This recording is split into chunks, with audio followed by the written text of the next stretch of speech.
Assalamu alaikum qımbatlı Qırgız elim. Madımarov Adaxan Kimsanbayevich'tin qamalışın biz aybay qaygırıp bu siyasi iş tuğra emes bolup kaldı. Adaxan Kimsanbayevich daima çındıkты söylеген jigit, daima çındık üçün kurashıp kelgen jigit. Mınday Orta Aziya bütünдөй Türk mamleketlerinin içinde avtoritet algan jigitти qamap koyup bugünkü dünyaluk siyasi ağımdağı bir çoğun kataşılık bolup atat. Bu jigitimizni qamap koyup, sındırıp koyup, bir gün barıp ananken Sultan İbrahimov'day, bir gün barıp Nasriddin İsanov'day, bir gün barıp Bekmamat Osmanov'day joktop, anan tarıhta bozdop ыйлап жүрбөйлүк.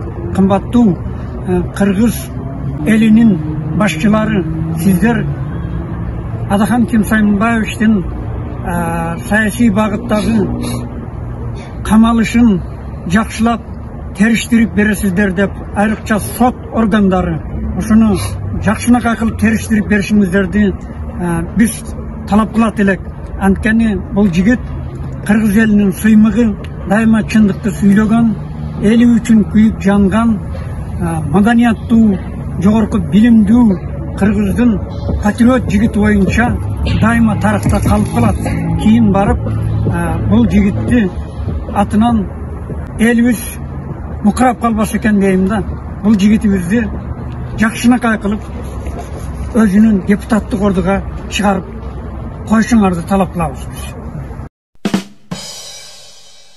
Assalamu alaikum el jurt, bizden ошол Россиядан чыгып аткан кайрылуубуз баягы эле ошол кимдир бирөөгө жаман көргөн, кимдир бирөө жакшы көргөн Мадымаров Adaxan Kimsanbayeviç болуп атат.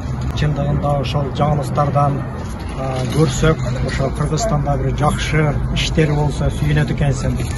Анан кийин ушундай бири-бирин каралоо, мына бул саясий куугунтук дагыларды элим, жерим, сууларым кетип атат деген адамдар ошол бейгүнөө эле жатышат да, ушуларга ичиң ачышат экен.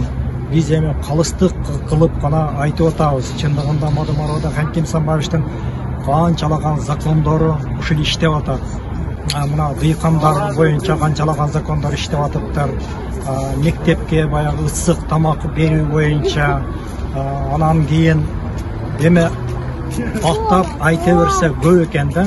Мадымаров Adaxan Kimsanbayevich'тин закондоручу мына высокогорье, ошолордун бар жогу чындыгында биздин эл ыратын көрүп атат. Бунун дагы ошол терс жактарын алып карасак, бир мамлекеттен бюджетке бир кол деле салбаптыр. Ушунча жыл иштепчи. Мунун ошол айтканы ар дайым эле чындыкты айтат экен. Ошол чындык жакпайт экен да. Ошо көпчүлүгүбүзгө эле действительно ушундай жакпайт да. Багы Кыргызда айтып коет го, бакырчак дөөнүн бары жакшы деп. Ошондой адамдар айтып деп турса, анан кийин баягы иштебеген кээ-бирки министр, ошол бийликтеги отурган депутаттар кичине бир ойлонуп иштешет да. Ошону бир таразалап, жакшылап карасаңыздар, мына жогорудагы аксакалдар дагы аябай сонун жакшы сүйлөдү. Мен ушул жакшы сүйлөгөн сөздөргө кошуламын. Ошол калыстык кылып жакшы чечип бериңиздер. Ошол биз Мадымаровду биз ошол 5-чи микрофонда сүйлөп турганын биз бар жогубуз колдойбуз. Себеби ал ар дайым чындыкты гана айтып келген, айта берет. Элге сиңип бүткөн, Мадымаровдун басып өткөн жолу, айткан сөздөрү бар жогун эл жакшы билет. Будан эч кандай бир абийир таба албайсыздар. Ошон үчүн буну ел көрүп турат да. Чындыгында бар жогубуз эле соцсеттерден көрүп атабыз. Мына ошол 275 метр көпүрө боюнча баткендиктер өздөрү кандай гана айтып атат. Биз эми бул жакты билбейбиз. Мен мисалы үчүн ошол баткендик досторум бар, жакындарым бар. Ушулардан да сурап каламын. Силерге ошол көпүрө действительно ошол пайдасы тиеби деп айтсак, бул бар жогу билишет. Ошо бийликтегилер дагы билишет. Бул биздин ошол күнүмдүк жашообуз. Ошол жерден биз күндө өтүп турабыз. Элге пайдасы тиет деп айтып атышат олорчо. өздері деле жакшы эле айтып атышпайбы, баржан көрүп атабыз го. Эми мына телефон деген бала бар экен, ушудан бар жогун бассаң эле бар жогу жадырайып турат. Мадымаров боюнча ошол ссылкаларды, кандай бир выступленияларды көрсөң, ошонун ичинде деле жакшынакай комментарияларды көпчүлүгү Мадымаровга аябай сонун каалоолорду айтып атат. Ел калыс болуп турбайбы? Бул эми элдик адам болуп атат да, элдин үнүн айтып атат. Ошол элдин үнүн жеткире айтып атат. Биз ошол ел, ошон үчүн Мадымаров Адахан Кимсанбаевичти ар дайым колдойбуз.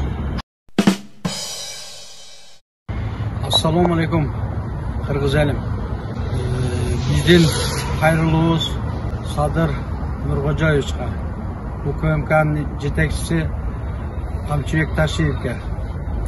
Bizden bütün Kırgızistan Partiyasının lideri Adahan Kimsanbaevичti күнөөсү жок жерден камап отурганыңыздарга биз кайрылуу жасап атабыз. Элдин санын көбөйтпөйбүз. Өзүбүзчө эле сиздерди тууру жолдо жүргөн адамды сиздер кандай десем ыкаачылык менен алып чыгып баласы менен апарып камаган, бул менимче эч кимге жакпаса керек. Чындыгында чындык айткан адам чырылдатат. Ачык сөзүм, сиздер ушуну туура эле кабыл алып, өзүнүн ордуна коюп коюшуңарды суранабыз. Эми законго таянсак, закондо Текебаев айтып кетти. Кандай десем, канча жыл өткөндөн бери уже дагы эле чукуп атасыздар. Муну жөн жерден чукубай бир доказательство кылсаңыздар жакшы болмок. Менин оюм тууру жолдо чыгарып коюшуңуздарды суранам.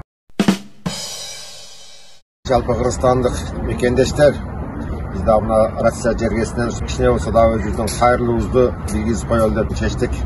2 сентябрда болуп көрбөгөндө мынакей биздин бүтүн Кыргызстан партиясынын лидери Адахан Мадымаров Кимсанбаевичти күтүүсүздөн ушу баласы менен сейилдеп жүргөн жеринен андай бир басмачыны кармап апарып киргизип койгону жалпы бул кыргыз элинин жүрөгүн аябай чоң бир чок салды деп ойлойбуз.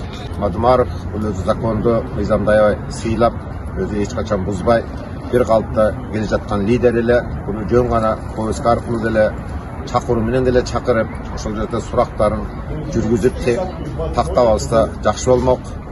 Биздин биринчи кайрылуубуз эмне бул? Бийликке сөзсүз түрдө бул оппозициялык партия керек. Кемчиликти айтып турмай сайын биздин өлкө эч качан өлкө эмес, бийликти өлтүрүү оңолбойт. Кемчиликти айтып, кемчиликти туура кабыл алган жерде бул иш да астага кетет, өлкөнүн өнүмү да астага жылат деп ойлойбуз. Ошондуктан бул кайсы бир сессияларда деле, башка жыйындарда деле бул Мадымаров чындыкты чындыктай чыркырап айтып келген. Өзү бул коррупцияга кирбесе, бирөөнүн бирдекесин тартып албаса, бийликти бир жолу басып алам деген бир ой пикирлерди кылбаса, ар дайым ушул закондун үстүндө гана биз жакшы ийгиликти бир жетишебиз деп бүт өзүнүн колдоочуларын, жалпы кыргыз элди ошол бир гана багытка үндөп келген лидер деп эсептейбиз. Ошондуктан биз эми баягы көп нерсени айта бербейли. Чындыгын алып келгенде биздин ушул президентибиз Садыр Жапаров Нургожоевичтен, көркем башчысы Ташиевтен, генеральный прокурорубуз Курманкул Зулушевтен талабыбыз бул лидерди тез аранын ичинде боштондукка кайра чыгарышын талап кылмакпыз.